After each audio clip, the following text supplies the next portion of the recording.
교회당을 오늘 올라오면서 연습하는 이 찬양 악기 소리를 듣고요, 참 감동이었습니다. 왜냐하면 개인적으로 또 좋아하는 복음성가이기도 하고, 그리고 제가 알기에는 중학교 1학년 학생들의 앙상블이라고 했는데 저녁 예배에 또 찬양을 준비해 주셔서 얼마나 감사한지 하나님께서 아마 기뻐하시는 시간이었을 거라 생각합니다. 우리 하나님의 참된 안식이 이 안식일에 성전을 찾은 우리 모든 별내 믿음의 식구들에게 함께 하시기를 간절히 기도드립니다. 오늘 말씀은 고린도전서 12장 11절에 있는 말씀입니다. 이 모든 일은 같은 한 성령이 행하사 그의 뜻대로 각 사람에게 나누어 주시는 것이니라. 오늘은 무한한 가능성이라는 제목으로 함께 말씀을 나누도록 하겠습니다. 신약 성경에서 교회라고 하는 그 의미가 불러냄을 받은 사람들이라는 뜻이 있습니다. 예수님께서 물론 우리를 부르셨습니다. 그런데 예수님께서 우리를 부르시고 그 목적이 뭘까? 예수님께서 이 땅에 오신 목적을 우리가 한번 생각해 보면 알 텐데, 성경에 있는 말씀을 통하여 우리가 알게 되는 것은 예수님은 잃어버린 자를 찾기 위하여 이 땅에 오셨다라고 이야기를 하셨습니다. 잃어버린 자를 찾기 위하여 이 땅에 오셨고, 또 구원하기 위하여 하나님의 백성들을 하나님은 부르시고 계십니다. 그리고 예수님께서 하늘로 가시면서 본인의 사명, 그 본인의 일을 제자들에게, 사도들에게, 믿는 사람들에게 위탁하셨는데 우리는 그것을 대사명이라고 부릅니다. 그러므로 너희는 가서 모든 민족을 제자를 삼아 아버지와 아들과 성령의 이름으로 침례를 베풀고 내가 저희에게 분부한 모든 것을 가르쳐 지키게 하라. 볼지어다 내가 세상 끝날까지 너희와 항상 함께 있으리라. 그래서 하나님께서 우리를 부르신 그 부르심은 이 교과책 안식일 편에 보면 어떻게 되어 있냐면, 하나님은 우리를 세상의 빛으로 부르셨고, 하나님은 우리를 그리스도의 사신, 대사, 대신하여 예수 그리스도를 전하는 사신으로 우리를 부르셨고, 또 예수님은 우리를 무엇으로 부르셨냐면 왕같은 제사장들로 부르셨다라고 이야기를 하고 있습니다. 그래서 예수님은 우리를 부르실 뿐 아니라 예수님의 그 사명을 감당할 수 있도록 우리에게 예수님의 특별한 선물, 성령의 선물, 은사를 허락하셨습니다. 오늘은 그 은사에 대하여 좀 함께 살펴보는 시간이 될 것입니다. 여러분은 그 영적 은사 혹은 성령의 은사와 그리고 우리가 잘 아는 이 성령의 열매가 같은 것이라고 생각하시는지요? 아니면 다르다고 생각하시는지요? 분명히 이게 은사라고 하는 것과 그리고 성령의 열매라고 하는 것은 다른 부분입니다. 우리 교회 주석에 보면 이 고린도전서 12장 1절을 주석하면서 이렇게 이야기를 했습니다. 은사와 성령의 열매를 이렇게 구분지었어요.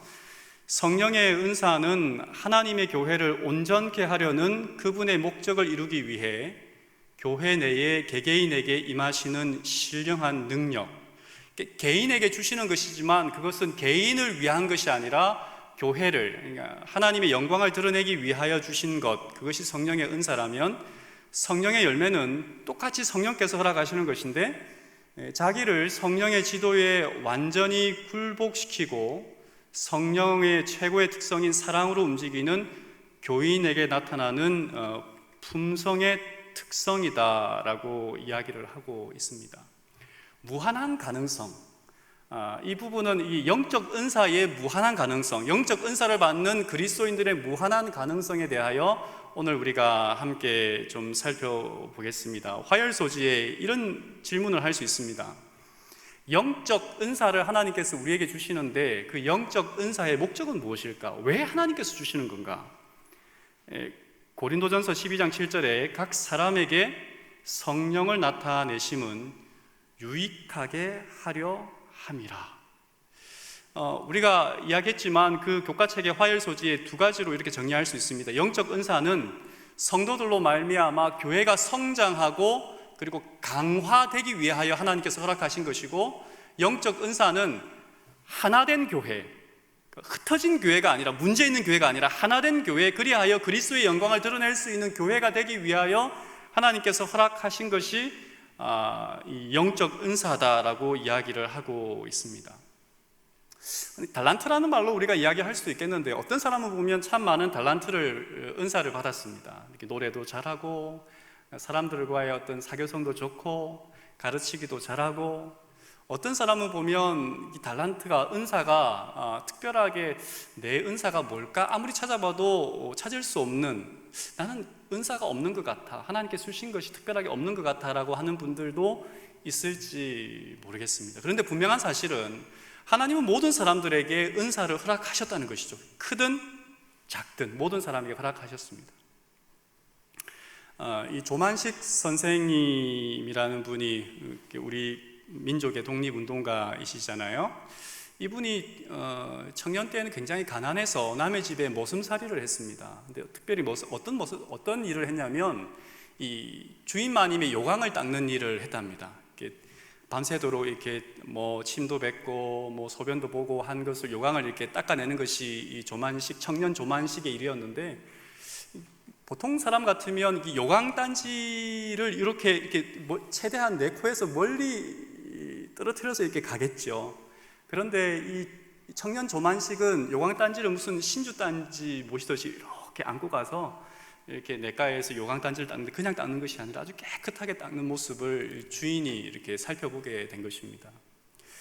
그러다가 이 주인이, 이 청년은 우리 집에서 허드렛 일을 할 사람이 아니다라고 생각해서 공부를 시키죠. 공부를 시켜서 나중에 이 사람이 오산학교의 선생님이 되고 우리 민족의 독립운동가로, 또 민족의 어른으로 큰 일을 하게 되는 사람이 됩니다. 그분이 인생의 성공의 비결을 묻는 사람들에게 늘 하는 말이 이 말이었다고 합니다. 요강을 닦는 사람이 되십시오.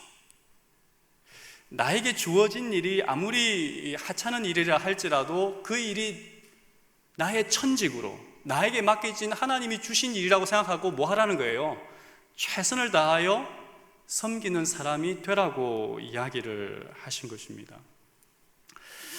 여러분, 성령의 은사는 특별한 사람들에게만 허락한 것이 아닌 모든 사람들에게 허락한 것이라고 이야기했습니다.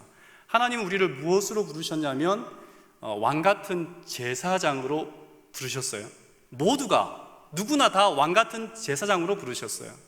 이 종교개혁운동이라고 하는 것은 무엇이냐면, 백성들로, 일반 사람들로 하여금 성경을 보게 하고 특별한 사제들만 제사장의 역할이 아니라 모든 사람이 다 만인 제사장설을 주장했던 것이 종교개혁운동의 시작이었습니다. 그래서 존 스토트가 이런 말을 했어요. 종교개혁이 성경을 여러 언어로 번역함으로 사람들에게 돌려주었지만 정작 성직은 돌려주지 않았기 때문에 절반의 성공이었다, 이렇게 말했습니다.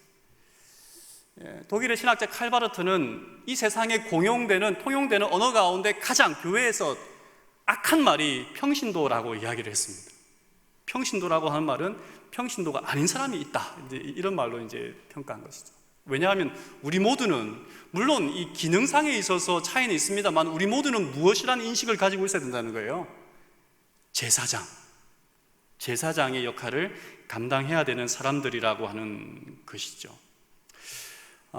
그런데 성경은 교회를 이야기할 때에 그 몸의 비유를 합니다. 일열 소지인데요, 성경이 우리 몸을 이렇게 비유합니다. 고린도전서 12장 12절에 몸은 하나인데 많은 지체가 있고 몸의 지체가 많으나 한 몸임과 같이 그리스도도 그러하니라. 이 교회에 우리 모두가 제사장의 역할을 감당하지만 그러나 그 가운데 이 제사장들을 뭐에 비유했냐면 몸으로 비유했습니다. 어떤 사람은 얼굴, 입의 기능을 하는 사람이 있고, 어떤 사람은 손의 기능을 하는 사람이 있고, 어떤 사람은 발의 기능을 하는 사람이 있고, 어떤 사람은 눈에 보이지 않는 어떤 다양한 것들을 가진 지체로 성경은 비유를 했다는 것은 역할상의 차이가 있다는 것을 또한 인정해야 한다는 것입니다. 우리 교회에 얼굴과 입의 기능을 하는 사람이 있다면 담임 목사님이시겠죠. 또 어떤 분들은 손과 발로, 어떤 사람은 눈에 보이지 않지만, 사람들 눈에 띄지 않지만, 그러나 모든 사람이 다 필요한 지체라는 사실은 우리가 인정할 수밖에 없습니다. 예를 들어 저도 눈썹이 이렇게 많이 없습니다만, 만약에 눈썹이 없으면 어떻게 될까요? 아마 이게 운동을 하다가 땀이 곧바로 흘러서 제 눈이 따가워서 아마 제가 살아가는데 아마 큰 지장이 있을 것입니다. 평소에는 별 대수롭지 않던 부분이 다치게 되었을 때에 온 몸이 지장을 받는 것을 우리는 알게 됩니다. 그것처럼 이 세상에 필요 없는 지체가 있을까?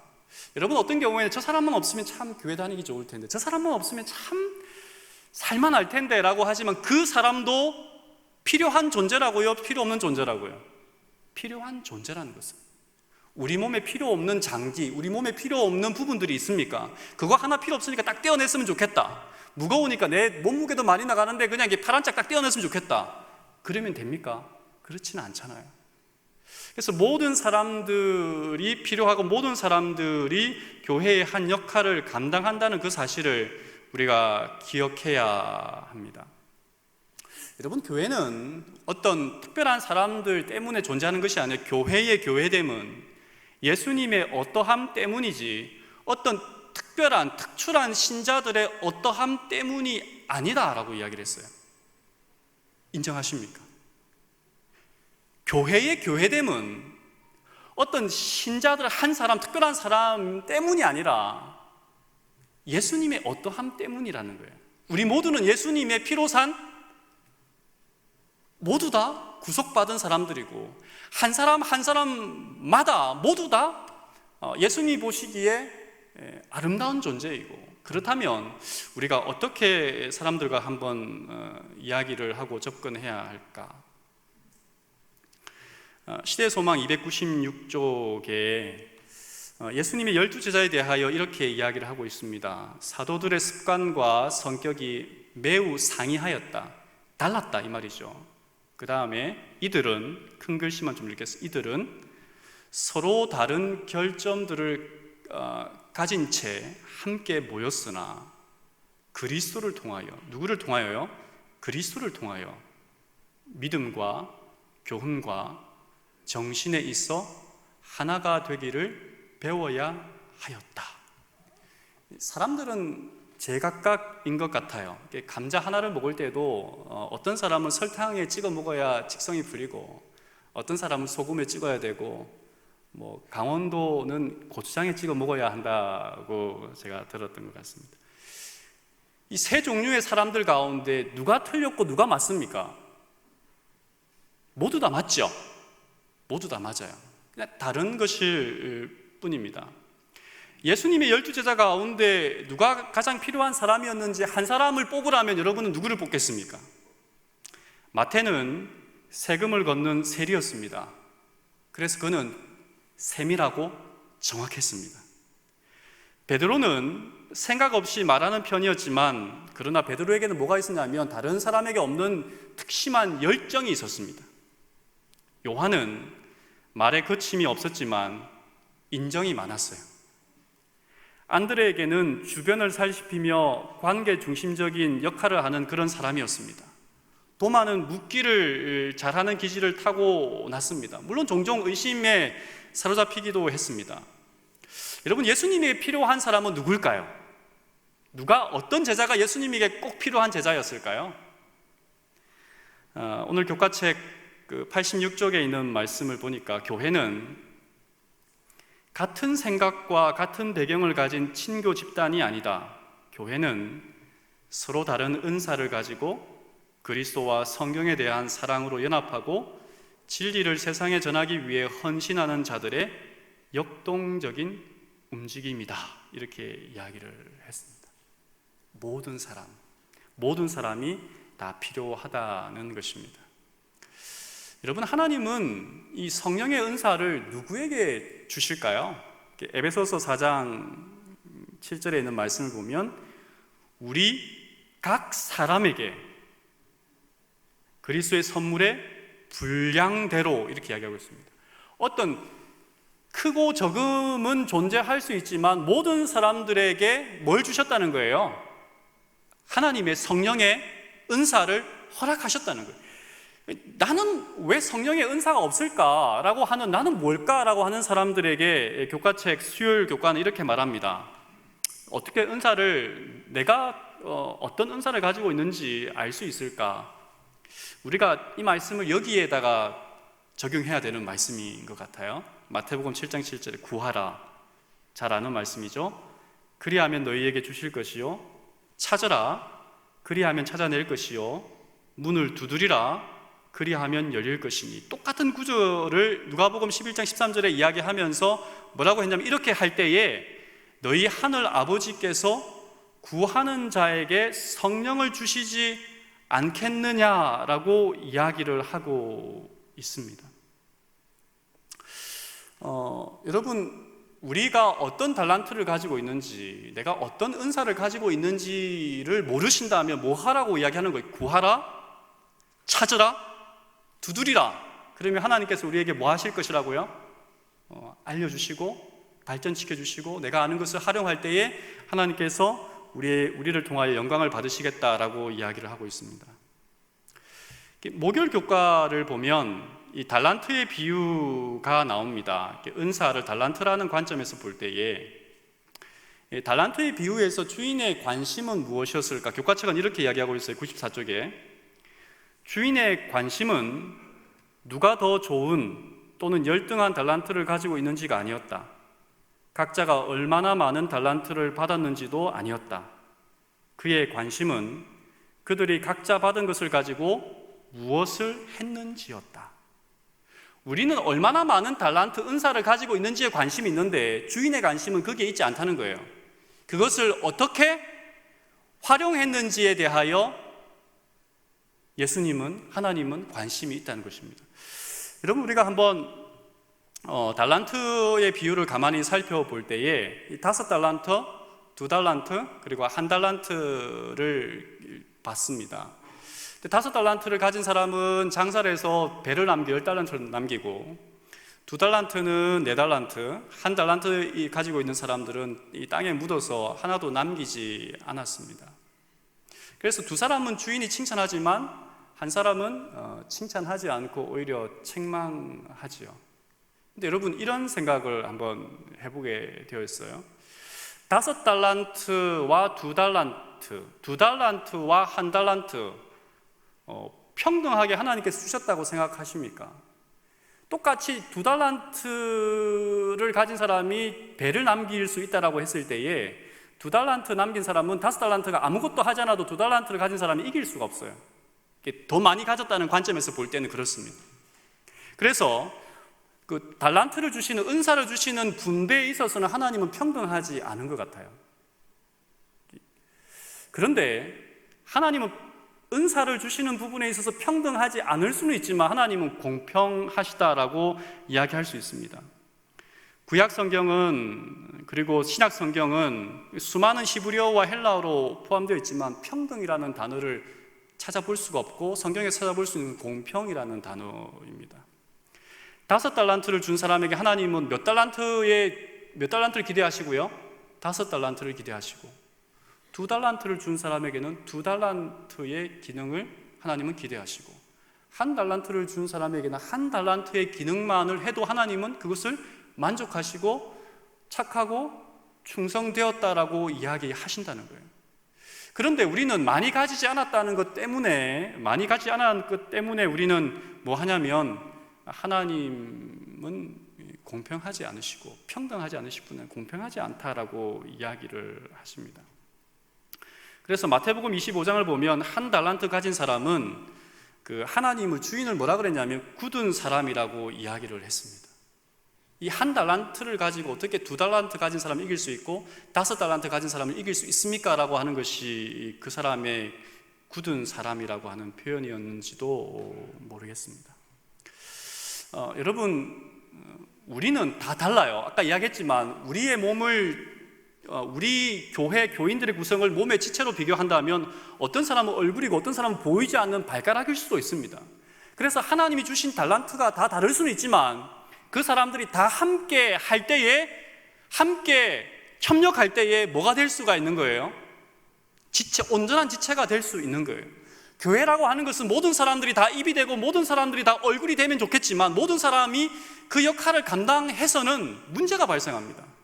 어떤 사람은 눈에 보이지 않는, 어떤 사람은 다른 사람보다 더 수고하는, 어떤 사람은 눈에 띄지 않지만 그러나 중요한 역할들을 감당해야만 그 몸이 기능을 하듯이 우리 교회도 그렇다는 것입니다. 그래서 혹 나에게 주신 달란트가 너무 작다라고 해도 낙심하지 마십시오. 하나님이 주신 그것에 만족하시는, 여러분, 어떤 사람들은 이 장애를 가진 어떤 사람들에게 너도 헬렌 켈러처럼 될 수 있어, 3중 장애를 가진 그 헬렌 켈러처럼 될 수 있어 라고 하지만 헬렌 켈러는 헬렌 켈러만 될 수 있습니다. 가난한 사람에게 너도 빌 게이츠처럼 돈을 많이 벌 수 있어 라고 이야기할지 모르겠지만 빌 게이츠는 빌 게이츠만 될 수 있는 거예요. 모든 사람이 다 그렇게 될 수 있는 것은 아닙니다. 우리의 영적 은사뿐 아니라 모든 기능에 있어서 다 그렇습니다. 그러나 우리는 항상 모든 사람이 뭘 되기를 바라죠? 입이 되기를 바라고 얼굴이 되기를 바랍니다. 아마 어린 자녀를 키우는 저를 보니까 이 자식들이 그렇게 되기를 바라는 마음이 큰 것 같아요. 근데 은사 중에 제일 큰 은사가 무엇일까?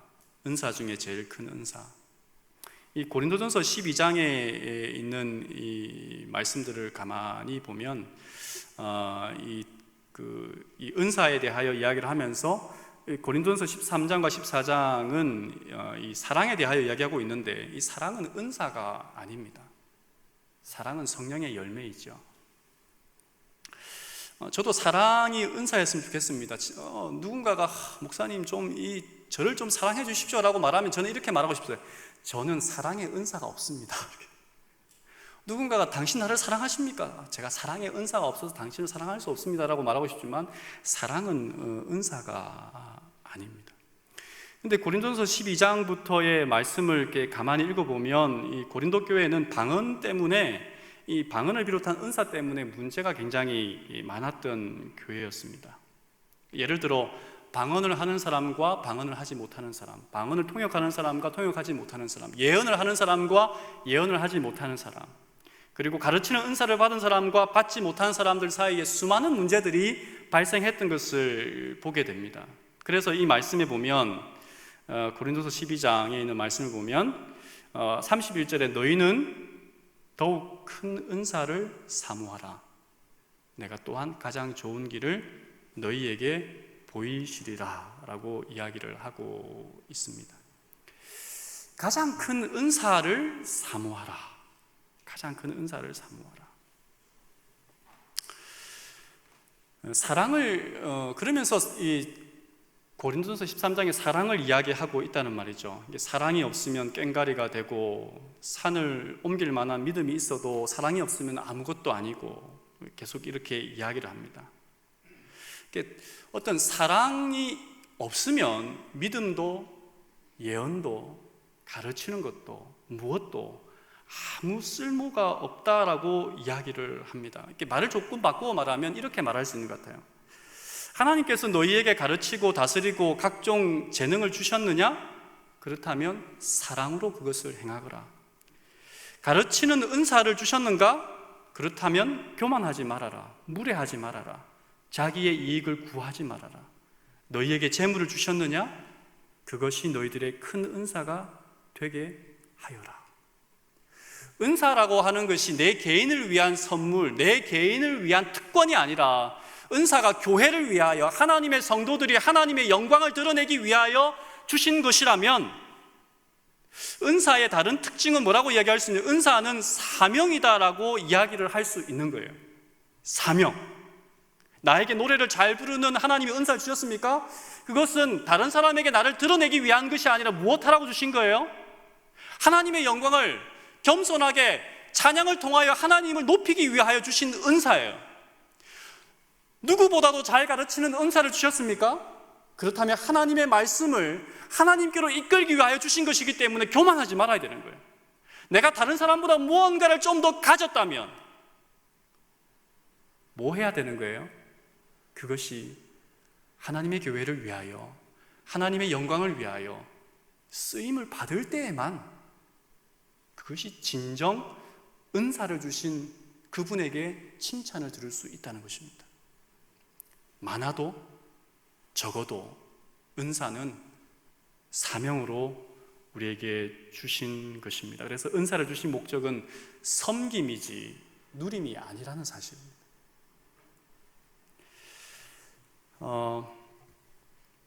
하나님의 부르심, 시대 소망에는 우리를 어떻게 부르냐면, 하나님은 모든 참된 제자는 하나님의 나라의 선교사로 태어난다. 우리는 뭘로 불렀어요? 하나님의 나라의 선교사로 불렀어요. 그래서 이 교과책 오늘 시작하면서 제일 첫 안식일 소지에 이렇게 치료봉사의 말씀을 이렇게 이야기하고 있습니다. 자아를 버리고 마음속에 성령께서 역사할 수 있는 자리를 마련하고 하나님께 완전히 헌신하는 생애를 사는 사람의 유용성에는 제한이 없다. 하나밖에 없지만, 하나밖에 가지지 않았지만 그것을 완전하게 하나님께 드릴 때에는 하나님이 그 사람을 완전하게 사용하셨으므로 하나님 기뻐 받으시고, 또 어떤 사람은 아마 하나밖에 없지만 하나님이 그 달란트를 활용할 때에 2달란트를 4달란트로 5달란트를 5달란트 더 남기겠다면 2달란트를 가진 사람은 하나님은 더 주실 수가 있다는 것이죠. 오늘 교과를 좀 요약하도록 하겠습니다.